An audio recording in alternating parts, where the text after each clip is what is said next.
Bonjour et bienvenue dans votre 7-8 loisirs. Ravi de vous retrouver pour un nouveau numéro, le sommaire de ce jeudi 16 mai.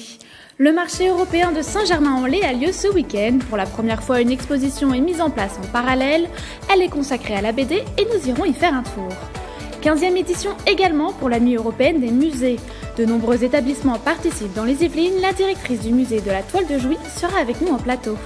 Une dizaine d'équipes de toute la France va s'affronter ce week-end à Elancourt dans une discipline peu connue, la savate forme. Un mélange entre boxe et fitness que nous découvrirons. Pour la 15e édition de son marché européen, la ville de Saint-Germain-en-Laye a décidé de créer une exposition et c'est le thème de la bande dessinée qui a été retenu, reportage au milieu des personnages.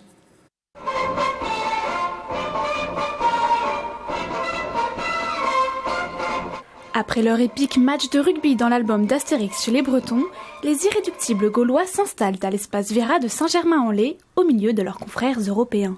J'ai appelé l'exposition bande dessinée européenne spécialement parce que c'était le cas du marché européen et vous verrez qu'il y a des auteurs belges, des français, italiens, portugais, espagnols, je crois qu'il y a un suisse aussi, un yougoslave, mais en fait qui est maintenant français, c'est un Kibilal. Dont nous avons une sérigraphie.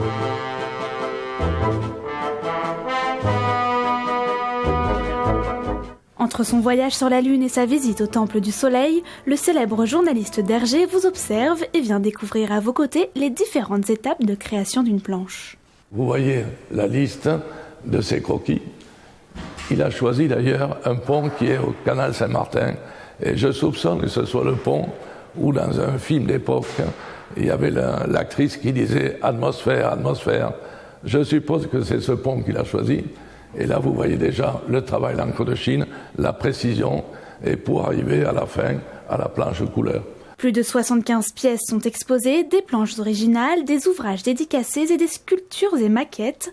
Classée par thématique, l'exposition débute avec un hommage à Didier Savard, dessinateur de la commune décédé il y a 3 ans.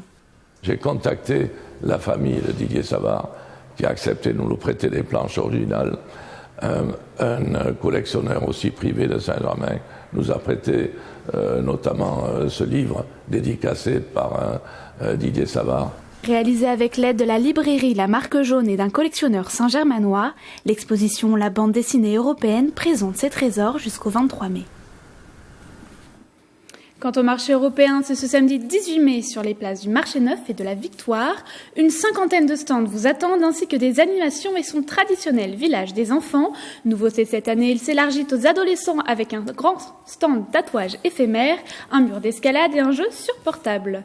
Le soir, c'est la nuit européenne des musées. L'exposition restera ouverte en nocturne et de nombreux établissements yvelinois sont engagés dans cette 15e édition.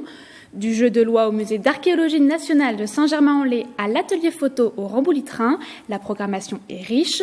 Vous pouvez retrouver plus d'informations concernant le musée de la ville de Saint-Quentin-en-Yvelines et le palais du roi de Rome à Rambouillet dans le replay du 7-8 Culture du mardi 14 mai. Enfin, n'oubliez pas de faire un tour sur le site internet officiel pour regarder toute la programmation.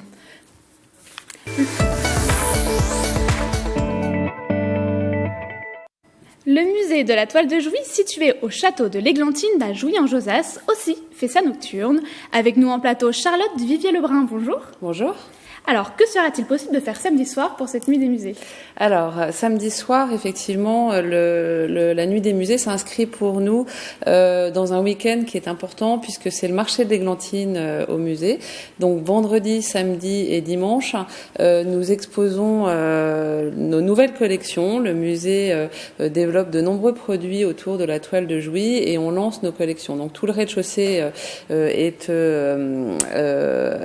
investi par notre boutique et le samedi soir nous organisons un certain nombre d'animations, des ateliers pour les familles qui seront cette année des fabrications de lanternes japonaises puisque actuellement nous accueillons une exposition sur les sarasa qui sont des toiles imprimées japonaises et nous allons ensuite proposer aux familles ou à ceux qui arriveront un peu plus tard de venir visiter ce parcours à la lueur des lanternes qui auront été fabriquées à partir de 20h. Voilà. Et en même temps, sur le parvis du musée, il y aura un food truck qui proposera des menus asiatiques pour être dans la thématique.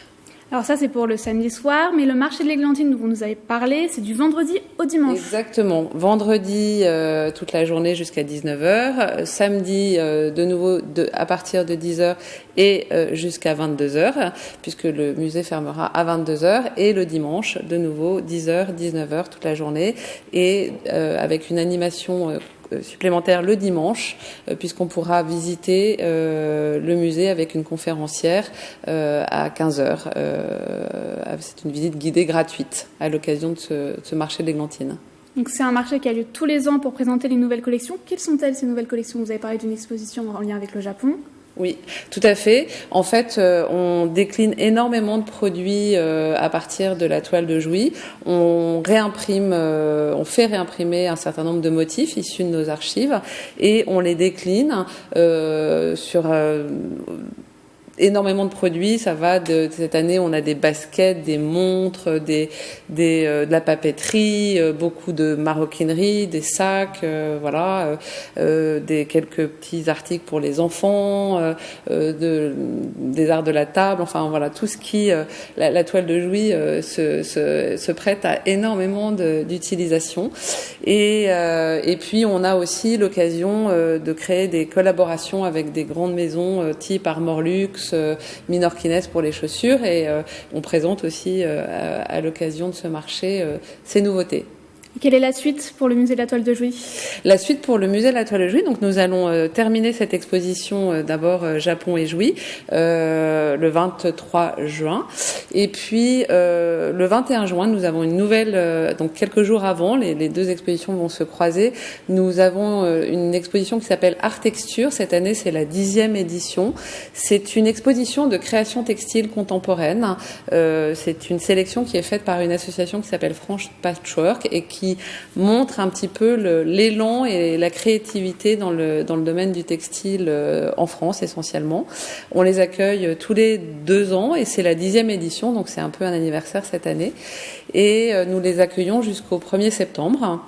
Et puis nous sommes en train de travailler et de préparer une très belle exposition qui commencera le 8 octobre sur le thème de l'utilisation des indiennes et des toiles imprimées, et particulièrement des toiles de Jouy, dans la mode du 18e à nos jours, avec notamment les très belles collections qu'on voit apparaître en ce moment chez les grands créateurs.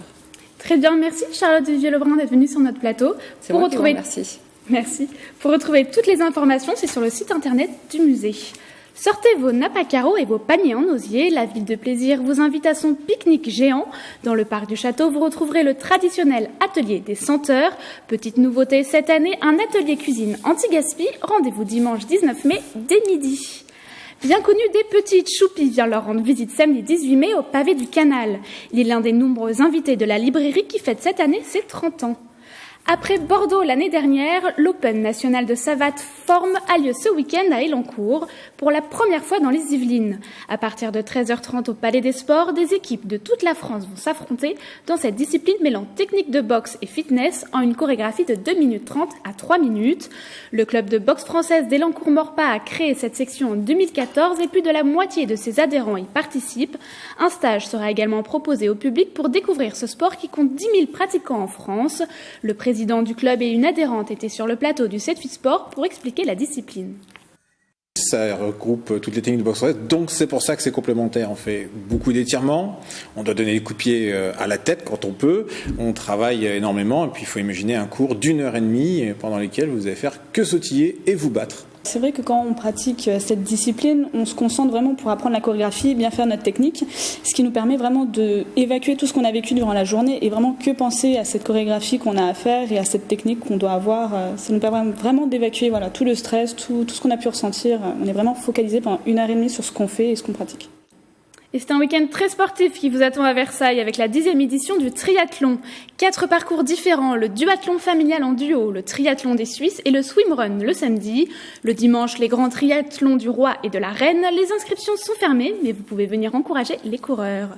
Plus insolite, le modélisme Morpa Club organise sa première course de voitures radiocommandées de l'année ce dimanche au village des loisirs. Avec ou sans bolide, vous pouvez y assister, l'entrée est gratuite.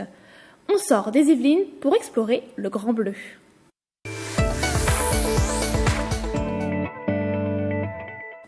Il recouvre 70% de la surface de notre planète et nous les mettons en danger.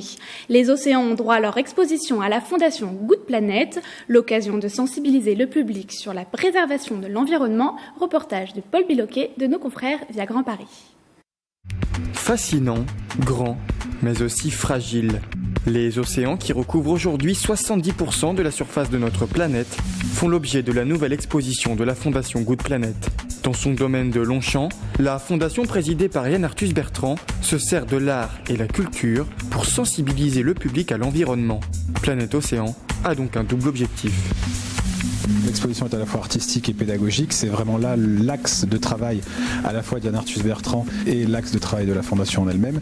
C'est de sensibiliser le grand public par de belles choses, par de belles expositions et par des expériences positives. Évidemment, les gens qui sont sensibilisés au sujet pourront approfondir la question avec différents intervenants et des médiateurs qui leur expliqueront comment prendre soin de l'océan, comment limiter notre pollution, comment adopter une attitude zéro déchet au quotidien, puisque 80% de la pollution des océans provient de la Terre. Et puis les gens qui ne s'y connaissent pas encore, qui ont envie de venir visiter en famille, trouveront aussi leur compte, puisque tout est extrêmement accessible, y compris pour les plus petits.